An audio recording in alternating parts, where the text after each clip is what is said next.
Welcome mga Kapinoy, no? Yan, dito naman tayo sa ating ah, update, no, sa mga issue po sa ating bansa. Alam ko wala kang alam. Umakyat kayo dyan sa Malacanang. Putang ina, wala kayong alam lahat. Puro bangag. To, sinabi ko sa iyo, huwag mong pilitin gaya sa ginawa ng tatay mo. Anak ka ng puta, talagang ginagawa mo na. And you try to redeem the name of Marcos. Do not destroy it for the second time. Tatargetin talaga kita sa pagkatao mo. Ito nung ginawa mo sa buhay.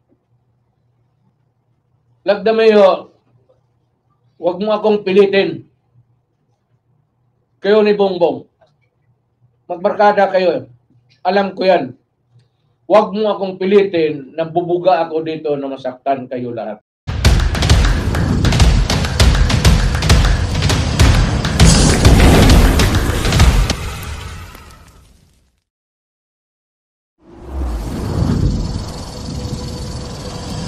Nung presidente, mas lalo ko nakita. I saw it again. But yung dito sa Davao, because alam mo, ano talaga ako sa droga, pinakita nila na si Marcos nandoon. Hindi ko binigyan ng importansya. Ang sinabi ko lang sa kanila, trabaho lang kayo. Huwag na ninyo akong isali na lalabas na personal ako magalit kay Marcos. I do not need it. But when I was president, I was already looking at yung full the full story of yung pagka-addict ni Marcos. Kaya lang naman, ma'am, sabi ko, sana hinuli na lang nila noon. Ang pagkamali ko lang rin, kasi mayor lang ako, yung unang nakita ko. Sana nung na-presidente ako, pero wala na yun. Yung unit, wala na sa mga... So, siguro sa Pasig River na, hindi pa natin galaw yan dyan. Ako, I firmly believe, with all honesty, hindi naman sa akin generated by my personal ay ayaw ko sa kanya. Kaibigan ko yan si Presidente. Gusto ko nga protektahan noon. May ano kasi, ano ba naman yan, everybody's doing it. Kaya yung sinabi ko sa mga ano, parang ano lang na, sige, trabaho lang ninyo, trabaho ninyo. Not really a specific order na you try to hulihin. Kasi vice presidente lang ako. Noong presidente ako, pero mahirapan na sila noon. I do not know why. Pero ako, naniwala ako kasi nakita ko. At hindi naman sa yung aking innate native na galit ako kay hindi yan Mr. Marcos. Yung pinakita sa akin ng presidente ko.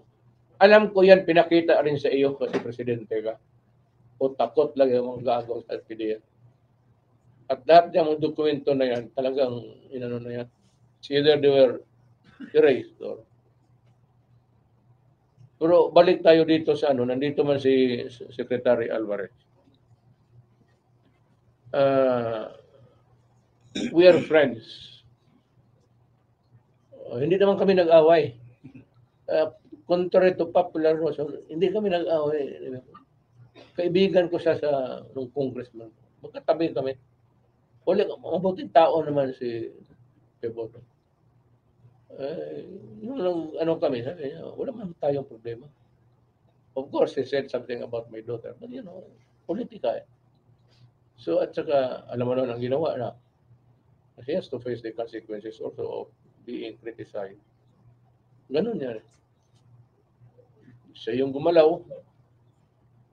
Well, hindi naman, ayaw naman magpapigil.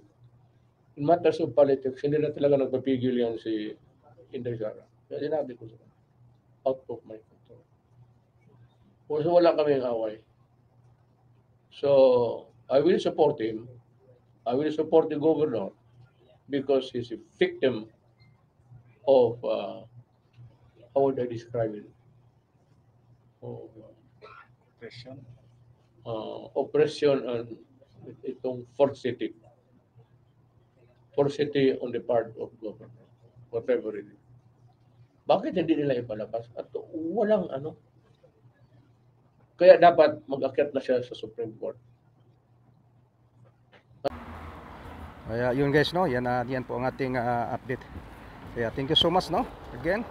Yan dito po sa Pinoy TV News. Thank you so much and maraming salamat. Sa hindi pa nakapag-subscribe dyan, click the bell button na tayo guys, no, subscribe bell button para updated kayo guys dito sa ating YouTube channel, no. Kaya thank you so much again and stay safe and stay strong and God bless you all, no. Yan, bye bye and God bless you.